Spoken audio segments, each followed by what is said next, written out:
Halloween used to be my favorite holiday. It was the one time of year you could be anything you wanted to be.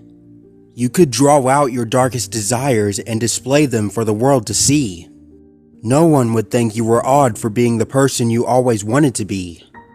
There was no judgment for your choice of attire, and oftentimes you were commended for that choice. Then at the end of the night, you received a reward for your efforts in the form of a bag full of candy.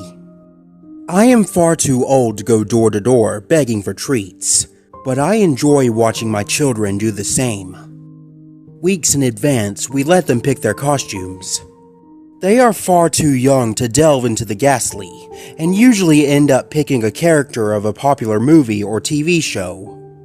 I simply take my pictures and urge them on to each doorway. I always remind them to say trick or treat before the door opens.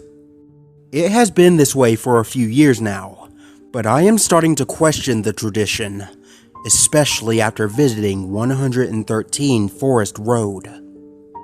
This past year, we made the rounds of our local neighborhood. We made sure to only approach homes that had their porch light on, which was the unspoken rule. Our night had almost come to an end when we reached a home that had been vacant for the last 2 seasons. It was the largest within our neighborhood, towering at 2 stories when all others only had 1 level. It was a large, brick Victorian monstrosity that may have once been beautiful, but the landscape had long needed work. It was the house most kids made stories about, and when we saw the dim glow of that yellow bulb, I was unsure of letting my children approach. My oldest begged to ring the doorbell, and my youngest simply wanted more candy. I was outnumbered and relented at their pleas. My wife sat within the idling vehicle while I followed close behind. The 2 made their way up the steps, and I waited at the bottom. Like always, I reminded them of what to say. My oldest son held his brother's hand and pressed the lighted button.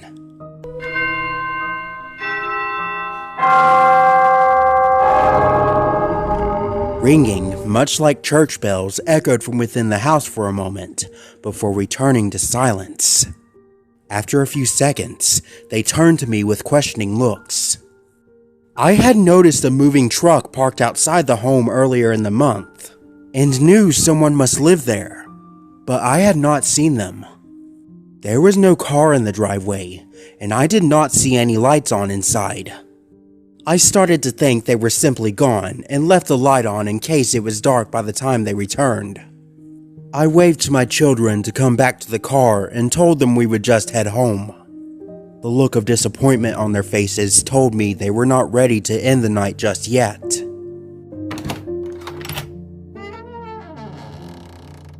Their faces lit up as the door creaked to life, and a voice beckoned them to wait. "Trick or treat!" They both screamed with excitement. A feeling rolled in me like thunder, and a signal of danger rang in my head. Something was not right. If they were home all this time, where was the car I had seen sitting in the driveway the last few weeks? I instinctively advanced on my 2 children, taking the steps and leaps. A feeling inside told me they should not go toward that voice, and I called for them to stop as they turned toward the door. "I choose both." The voice seemed strained, like that of a lifetime smoker. 2 ragged hands shot from the parted pathway and drew both of my little boys inside. Their screams echoed in my head. My adrenaline shot me forward, but my body slammed against the closing door. I pounded repeatedly, screaming obscenities of every nature. My body shook violently as my world became a spiral of despair.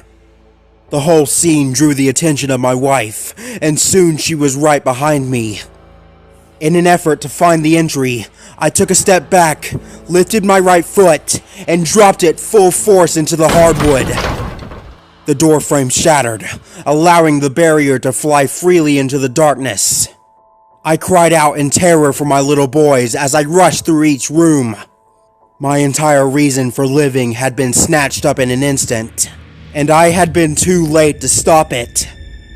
When the house had been searched completely with no results, my wife phoned the authorities through wails of agony.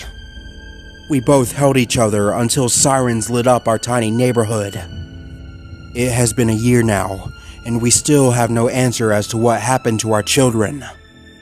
My wife distanced herself from me, and I am sure she blames me for what happened. I don't fault her for that. I blame myself as well. If I had not let them go to that door or listened to my feelings sooner, they would both still be here. Halloween is no longer a time of fun for us, but a reminder of our mistakes. I don't even leave my house on that night, and even the sight of a pumpkin makes tears stream down my face. The drive home from work is especially hard, witnessing the houses that decorate for the occasion. I am almost in a panic before I close myself within the safety of my home. Please, if you read this, don't let your kids visit 113 Forest Road on Halloween.